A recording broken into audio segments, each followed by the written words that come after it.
warahmatullahi wabarakatuh.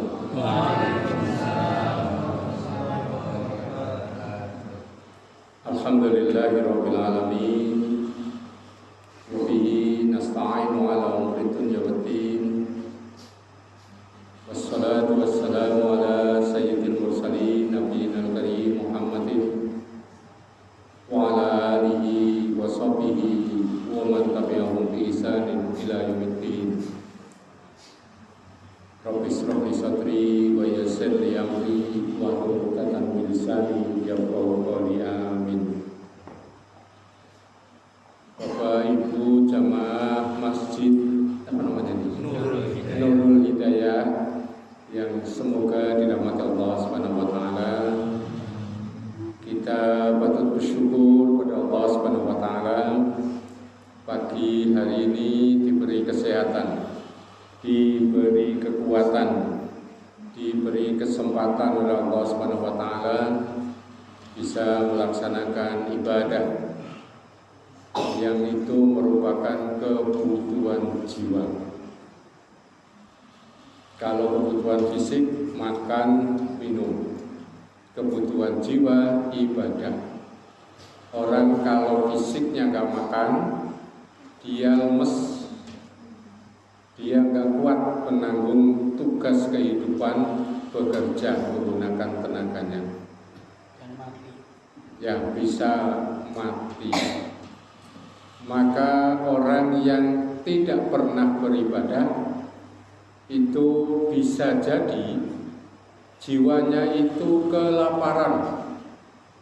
Dia tidak sanggup menanggung tugas kehidupan yang berkaitan dengan jiwa. Apa itu? Menanggung masalah. Karena di antara hal yang akan kita hadapi dalam hidup adalah masalah. Maka ada orang yang rohnya ringkih, dia tidak sanggup menghadapi masalah, muncul penyakitnya. Kalau fisiknya ringkih, menghadapi beban sedikit, dia sakit. Kena angin sakit, hujanan sakit, metu kamu mah pilek. Itu karena ringkih. Maka ruh yang ringkih pun sama. Penyakitnya misalkan gampang jengkel, gampang nesu, orang puas terhadap apa yang diterima dan dihadapi dalam hidup. Wedangnya telat nesu, begitu ya. Diomong sedikit, orang senang nesu, ya. Dideleng paen nesu. Itu ya anak-anak pinggir jalan, ya orang-orang pinggir jalan itu kadang-kadang jeleng-jelengan dulu, ya karena rohnya ringkih. Kalau Rasulullah SAW, beliau orang yang rohnya kuat, dibully, dicaci, dimaki, direndahkan, balangi waktu dan sebagainya, beliau tetap baik hatinya. Beliau dakwah ke Thaif, balangi waktu, baline donga Allahumma ighfir liqaumi fa innahum la ya'lamun. Saya mungkin kalau dakwah balangi waktu jengkel, donga mudah-mudahan. Ya kan? Ya kalau Rasulullah SAW enggak, kenapa? Rohnya kuat. Dan ibadah itu adalah seperti itu. Itu di dunia. Nah di akhirat, ibadah itu adalah bekal. Karena bertemu dengan Allah, bekalnya bukan harta. Yauma la yanfa'u malun wala banun. Hari tidak berguna harta dan kekayaan kecuali orang yang menghadap Allah dengan hati yang bersih, hati yang jernih. Oleh karena itu kita patut bersyukur pagi hari ini diberi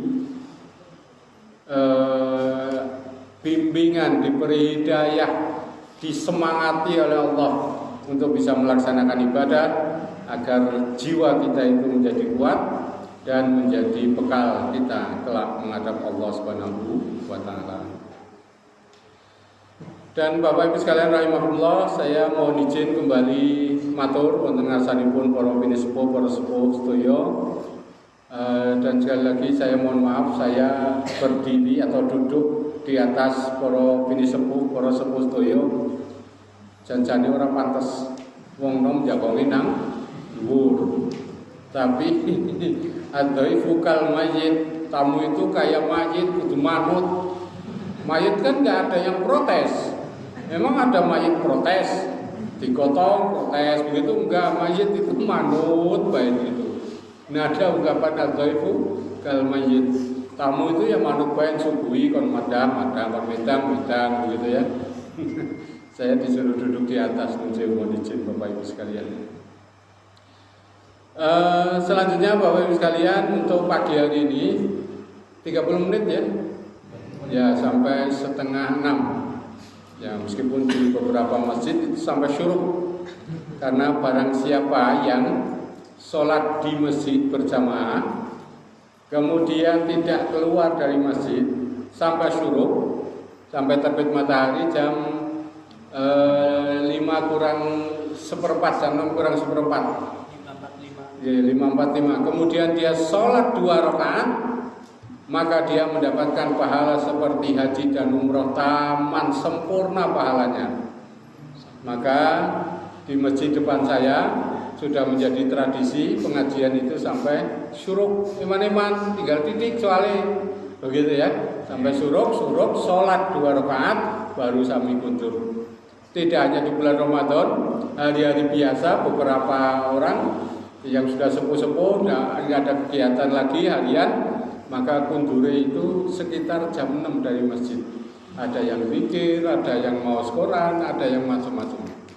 Nah itu Bapak Ibu sekalian. Tapi karena sudah direncanakan dengan baik bahwa pengajian sampai jam setengah 6, ya saya patuh sekali lagi. Al-dhaifu kal mayyit, tamu itu kayak mayit manut baik. Makanya nanti kalau setengah 6 saya belum selesai ditegur, boleh Pak? Wes berapa? Tidak apa-apa. Selanjutnya pun Bapak Ibu sekalian rahimakumullah, bulan Ramadan, ini materi berulang-ulang, tidak apa-apa, mungkin karena memang momentumnya dan sudut pandang yang berbeda. Saya akan kembali menyampaikan tentang masalah keistimewaan bulan Ramadan. Kalau keistimewaan 17 Agustus kita tahu deh, kenapa? Hari kemerdekaan, maka kita peringati dengan persiapan yang matang.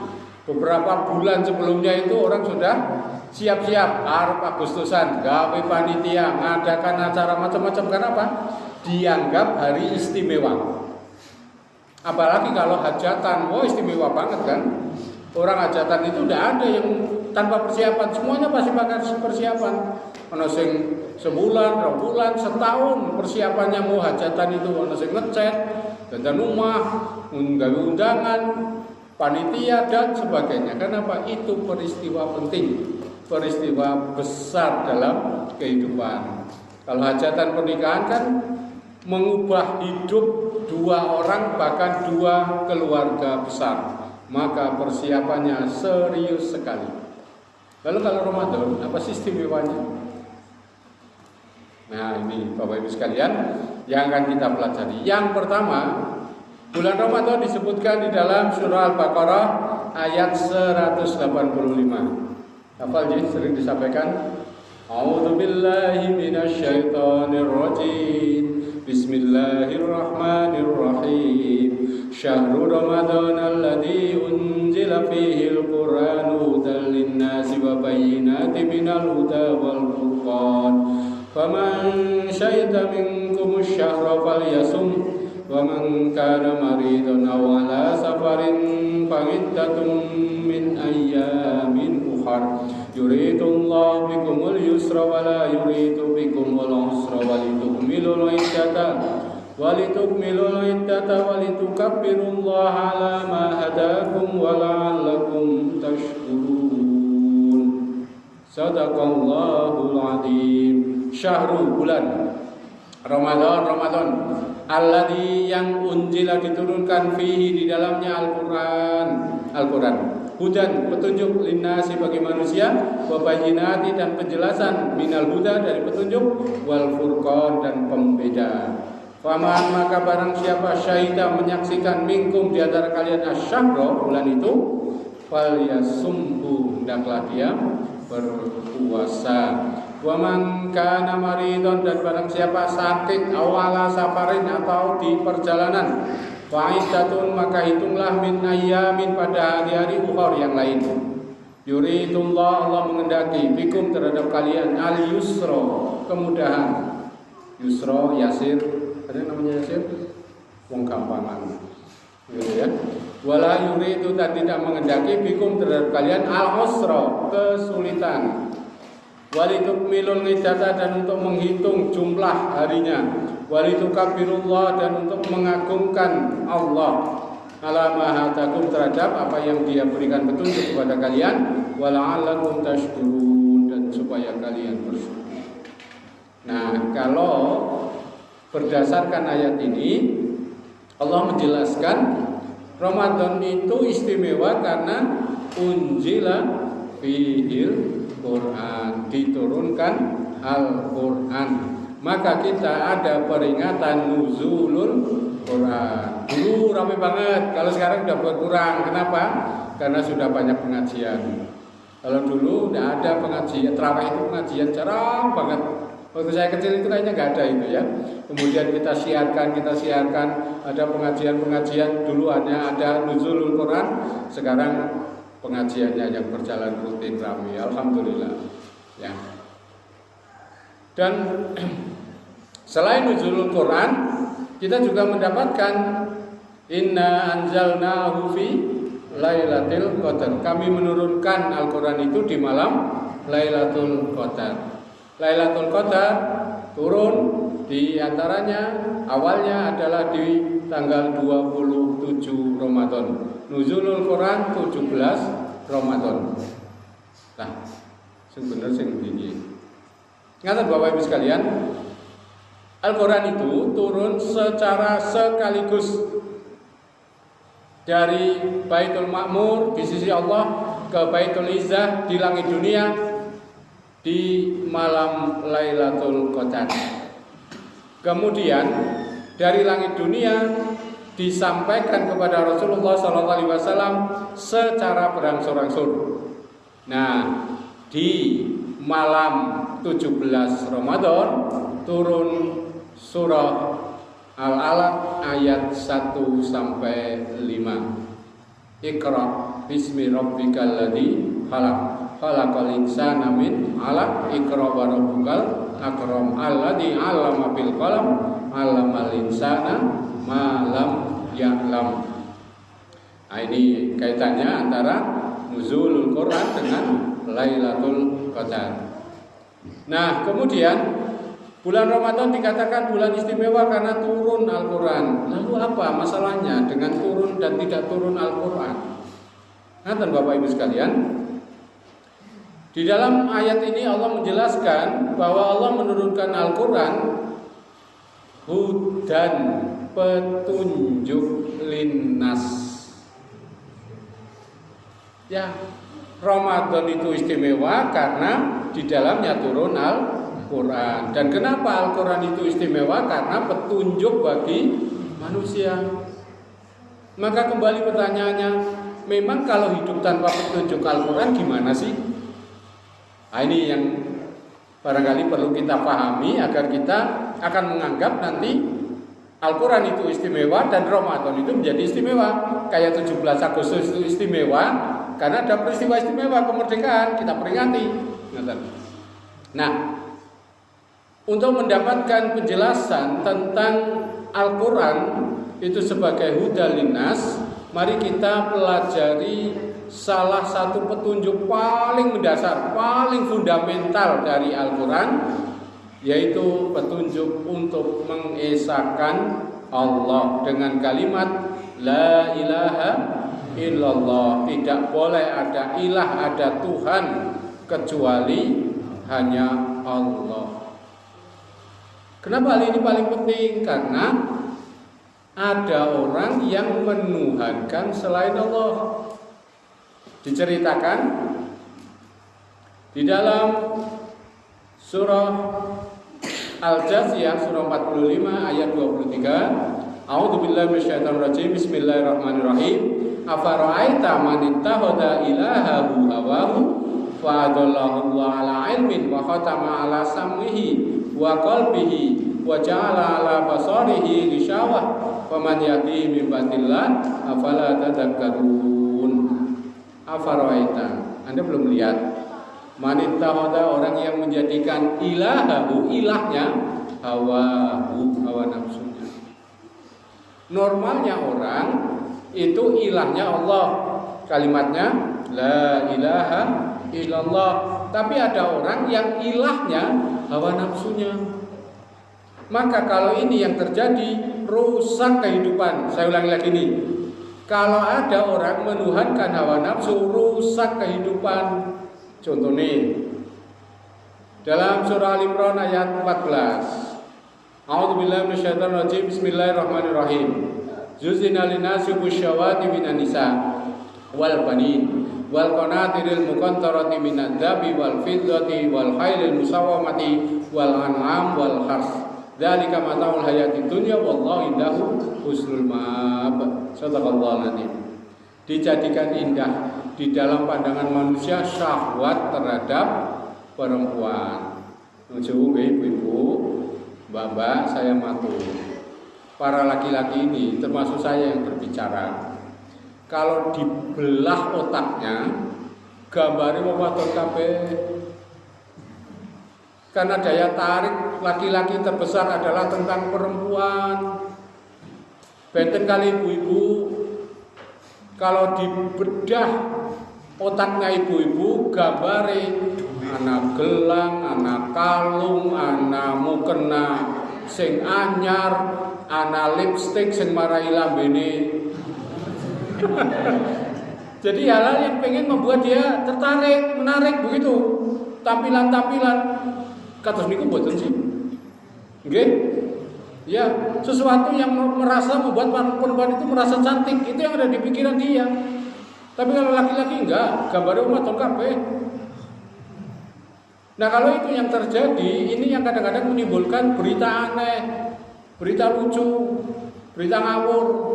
Ngawur itu maksudnya beritanya ya, bukan kalau mawas berita, maaf, nun sewu, saya mungkin vulgar. Terjadi pembegalan payudara. Mireng nggih menate nggih? Berita kayak begitu, pembegalan payudara wong wadon nun sewu. Ya bagian payudaranya menonjol, menarik begitu ya. Ana wong lewat mek kuwi. Kayaknya orang anak wong wadon karo wong lanang gitu ya. Terus pokoknya ditaboki begitu tuh ada. Selalu kayak begitu. Makanya sejarah ini kemudian faktanya itu Bapak Ibu sekalian, di dalam sejarah ada buku judulnya Sirah Nabawiyah karangan Abul Hasan Ali An-Nadwi. Buku ini pemenang lomba penulisan sirah, diantaranya menceritakan tentang kehidupan masyarakat pra-Islam. Sebelum Rasulullah jadi Nabi, jadi Rasul, masyarakat kayak apa sih?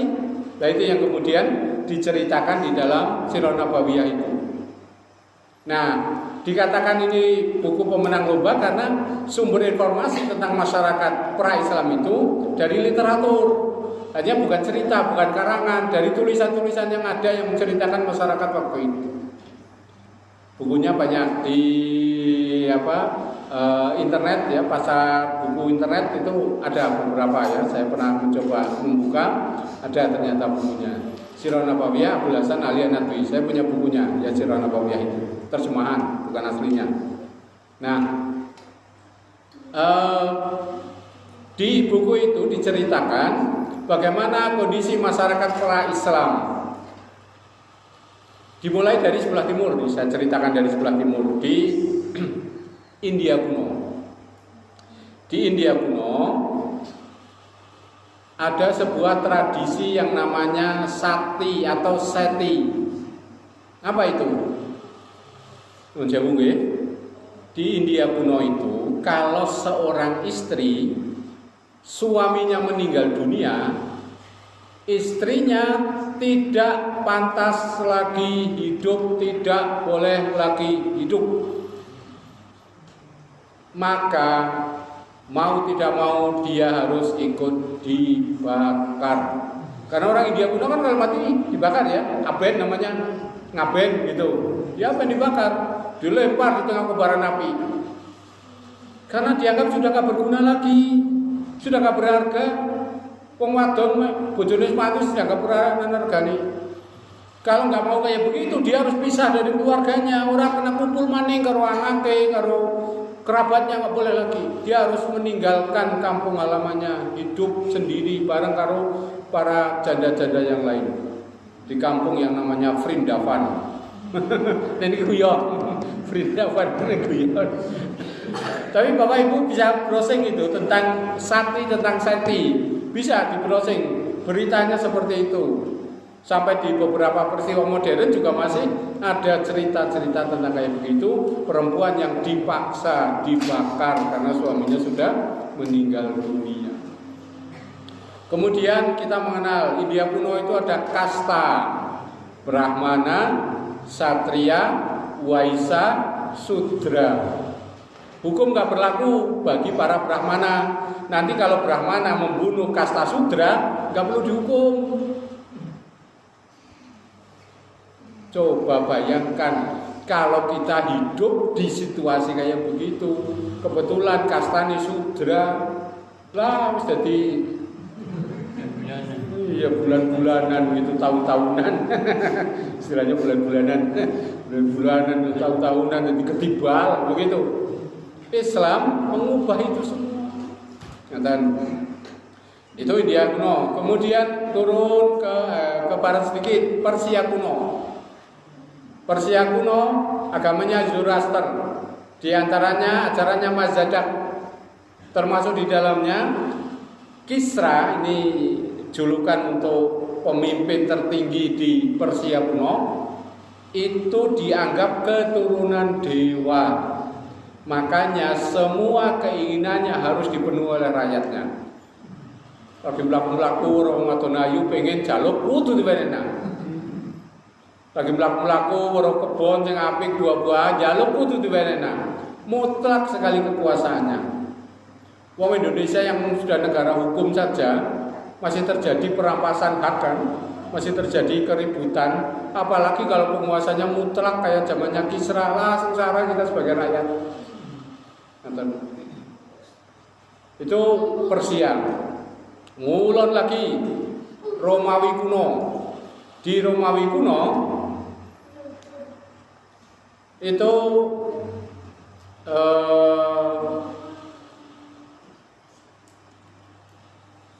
kita mengenal ada salah satu cerita namanya Gladiator.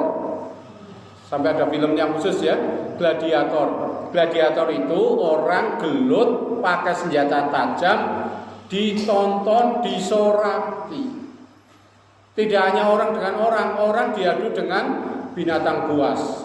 Ketika ada singa menerkam, harimau menerkam, gitu ya, darahnya muncrat. Ngeri ya.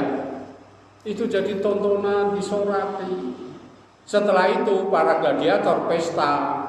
Dan sekali lagi yang jadi korban di sana perempuan yang dijadikan, maaf istilahnya ya, pemuas nafsu para gladiator itu. Pokoknya dunia waktu itu luar biasa mengerikannya. Arab sendiri ini, salah satu ayatnya nih Bapak Ibu sekalian, surah Zukhruf, surah 43 ayat 17. A'udzubillahi minasyaitonirrajim. Bismillahirrahmanirrahim. Wa idza busyira ahaduhum bima daraballahu lirrahmani masalan, dhalla wajhuhu muswaddan wa huwa kadhim. Kira-kira ceritanya begini. Orang Arab jahiliyah itu nek bojone babaran, dia dikabari, "Mas, bojone jenengan babaran." Dia tanya, "Lanang apa wadon?" "Wadon." Apa yang terjadi? Dhalla wajhuhu muswaddan wa huwa kadhim. Mukanya hitam gelap, marah dia. Isin, marah, malu yang luar biasa. Ya. Sehingga sebagian darinya ada yang tega membunuh anaknya perempuan yang hidup. Dan maka kemudian Allah menurunkan Al-Quran, diajarkan oleh Rasulullah kepada kita, sehingga kehidupan kita itu sekarang berubah. Eropa abad pertengahan, ibu-ibu ini kalau hidup di Eropa abad pertengahan udah bebarisan, tidak boleh ikut pemilu, ora kena urusan politik. itu sampai abad pertengahan. Tapi pengaruh Islam sampai mengubah kehidupan mereka. Makanya ada seorang penulis buku namanya Michael Hart. Dia menulis tentang 100 orang yang paling berpengaruh. Dan yang pertama kali dianggap paling berpengaruh adalah Muhammad Sallallahu Alaihi Wasallam. Diprotes, ini orang Kristen. Michael Hart itu orang Kristen, tapi objektif. Fakta sejarah menunjukkan dengan adanya Islam dibawa oleh Rasulullah, kehidupan dunia berubah. Kalau hajatan nikah itu hanya mengubah dua keluarga, Al-Quran itu mengubah kehidupan. Makanya bulan Ramadan bulan istimewa, karena apa? Turun Al-Quran menjadi petunjuk dan mengubah kehidupan kita. Luar biasa. Makanya kita patut bersyukur kepada Allah Subhanahu wa taala karena Allah menurunkan Al-Quran. Saya itu terus terang kadang membayangkan hidup tanpa adanya Al-Quran. Kira-kira kalau zaman Persia, zaman India, zaman Romawi itu berkelanjutan sampai sekarang kayak ngapa urip dhewek ya? Sengsara. Wong negara hukum aja sengsarane luar biasa sekarang kan. Korupsi hampir 1.000 triliun. Sedikit ya. Dulu 300 triliun PT Timah itu kayaknya gede banget ya. Jebule ana sing Astagfirullahaladzim, la haula wala quwata illa billah. Itu ngapa jadi pada ya? Padahal pada tiga mati kan. Nah, ini yang pertama. Kemudian yang kedua, kenapa Ramadan itu istimewa? Hadisnya populer, sering disampaikan. Rasulullah Sallallahu Alaihi Wasallam ketika man shoma Ramadana imanan wa ihtisaban ghufira lahu ma taqaddama min dzambihi. Barang siapa berpuasa di bulan Ramadan dengan iman dan penuh pengharapan mendapatkan pahala dari Allah, maka diampuni dosanya. Memang pentingnya apa sih hal ini? Ngaten Bapak Ibu sekalian. Adilnya dalam kehidupan kita, perbuatan salah dihukum, itu adil ya? Orang salah dihukum itu adil. Adil. Karena kalau nggak dihukum, misalkan wong ngampleng, saya memukul orang, adilnya saya dihukum. Nah orang dihukum, wah kabeh wong tak kaplengi. Enak kan? Karena enggak ada hukuman. Adilnya saya dihukum kalau mukul orang. Adilnya saya utang ke bank, ya wajib bayar. Itu adil. Kalau kemudian saya utang ke bank nggak bayar, saya dihukum. Itu adil. Maka di blacklist sama bank, nggak boleh utang lagi. Begitu. Itu adil. Nah orang yang harus utang bank di bayar orang bayar. Ya. Oleh karena itu adilnya perbuatan salah itu dihukum. Pertanyaannya adalah kita punya salah nggak sih dalam hidup di dunia ini? Punya. Lah kedah dihukum niku Pak. Iya kan? Adilnya kan harus dihukum. Kita salah sih. Kita punya dosa. Nah, kalau hukuman itu terjadi nanti di akhirat, ini diceritakan di dalam surah An-Nisa ayat 56. A'udzubillahi minasyaitonir rajim. Bismillahirrahmanirrahim. Innal ladzina kafaru bi ayatina sawfa nuslihim naran kullama nadijat juluduhum batalna juludan ghayra liyadukul adab innallaha kana azizan hakima. Shadaqallahu alazim. Sesungguhnya orang-orang kafir terhadap ayat kami kelak mereka akan kami masukkan ke dalam neraka. Kullama nadijat juluduhum, setiap kali kulit mereka itu terbakar, terkelupas karena dosanya, badalnahum, kami ganti kulit itu juludan ghayra dengan kulit yang baru yang sama persis yang original. Liyadukul adab, untuk merasakan adab. Nun sewu nggih. Kalau ada orang punya dosa ngerasani, misalkan dosa ngerasani dipotong lidahnya nanti di akhirat, maka setiap kali dia satu kata ngerasani dipotong sepisan. Omong ping 10, potong ping 10. Bendina ngerasani wong, tumbuh lagi masalahnya kayak sintong. Lidahnya tumbuh lagi, potong lagi, tumbuh lagi, potong lagi, tumbuh lagi, terus menerus. La yamutu fiha wa la yahya, mati juga enggak, hidup juga enggak, ora rampung-rampung lara terus. Kersa kados ngaten. Mboten nggih? Mulane cek rasane wong. Nek rasane sing apik-apik. Ngaten. Oleh karena itu, Bapak Ibu sekalian rahimakumullah, Allah sayang kepada kita. Allah sayang betul kepada kita. Enggak ingin kita itu tersiksa di akhirat. Makanya daripada dosa kita, adilnya itu dihukum, tapi di akhirat Allah beri kesempatan. Man shoma Ramadhana imanan wa ihtisaban ghufira lahu ma taqaddama min dambi. Ini bulan yang ditunggu oleh orang-orang soleh, orang beriman zaman dulu. Bukan karena Ramadan ke bar-bar badan, anak THR, anak keluarga, anak plesir, anak macam-macam. Bukan hal itu, tapi momentum dibersihkan dosanya oleh Allah. Sehingga rugi kalau ada orang melewati Ramadan orang resik dosanya.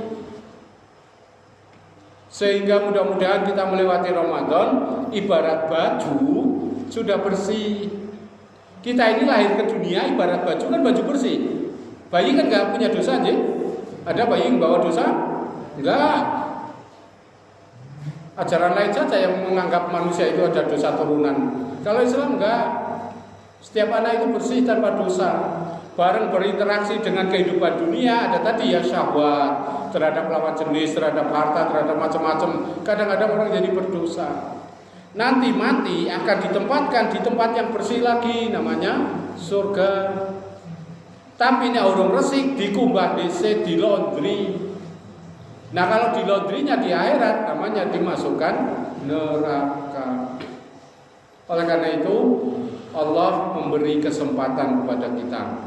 Bulan Ramadan momentum membersihkan dosa. Sehingga istimewanya Ramadan, kita diberi kesempatan oleh Allah biar kita bersih dari dosa. Syaratnya adalah soma. Yang pertama, imanan wa ihtisaban. Mudah-mudahan kita termasuk yang ada di dalamnya. Amin. 5:30. Saya tidak akan boleh janji sesuai dengan kesepakatan, begitu ya. Maka tema tentang keistimewaan bulan Ramadan sampai di sini saja. Oke.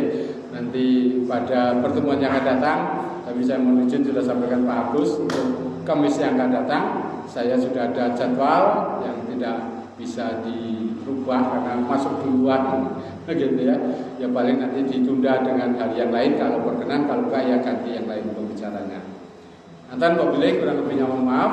Sebelum ditutup mungkin ada dialog, diskusi atau pertanyaan, koreksi dari apa yang saya sampaikan?